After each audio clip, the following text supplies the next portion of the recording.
जय श्री श्याम। साथियों, आज की इस अनोखी कथा में हम बात करेंगे उस भरोसे की जो इंसान को टूटने नहीं देता और बाबा श्याम के दरबार तक खींच लाता है। अगर आप पहली बार आए हो तो स्वागत है, क्योंकि श्याम जी खुद बुलाए बिना किसी को आने नहीं देते। चलिए आज की कथा शुरू करते हैं। कहा जाता है कि बाबा श्याम का दरबार ऐसा दरबार है जहाँ आने वाला कभी भी खाली हाथ नहीं लौटता।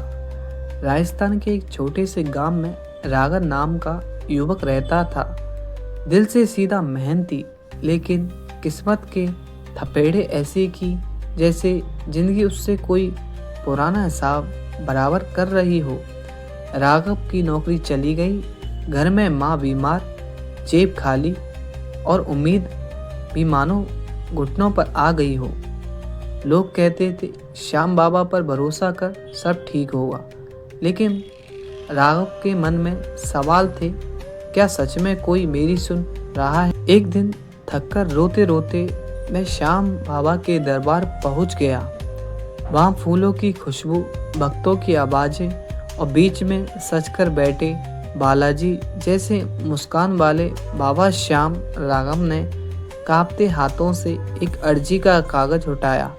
पहले सोचा क्या लिखूं, कहाँ रखूं, क्या सच में असर होगा।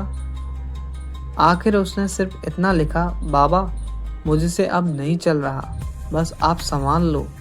उसने वह कागज बाबा की मूर्ति के पास दीपक के बाएं रखा और आंखें बंद करके बस इतना बोला, मैं हार गया बाबा, अब आप चीज दिखा दो। लेकिन असली चमत्कार तो अभी बाकी था। राघव ने नई नौकरी ज्वाइन की।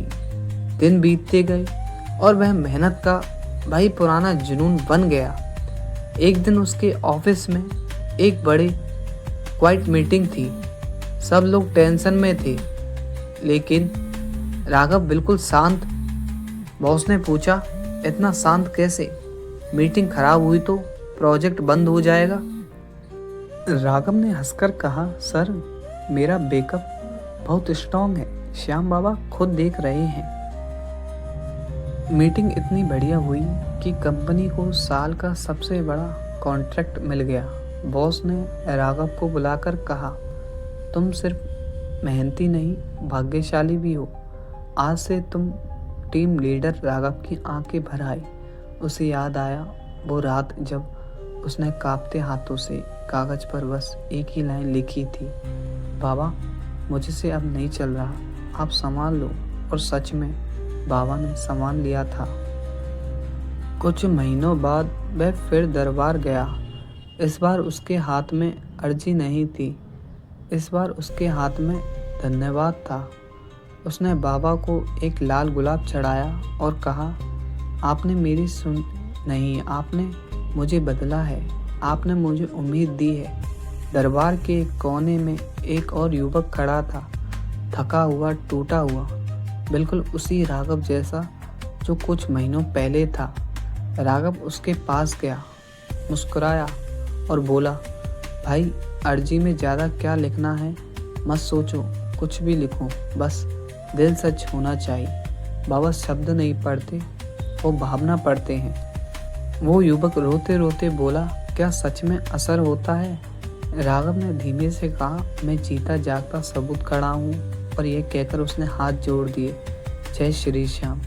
और अगले ही क्षण श्याम बाबा की मूर्ति के सामने से आती हल्की सी घंटी की आवाज़ जैसे कह रही थी, जो भी सच्चे मन से मांगेगा मिलेगा जरूर।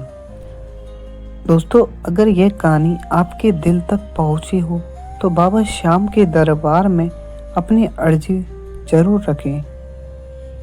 और हाँ, अगर आप चैनल पर नए हो तो सब्सक्राइब कर देना, क्योंकि आगे भी ऐसी कई प्रेरणादायी श्याम कथाएं आने वाली हैं।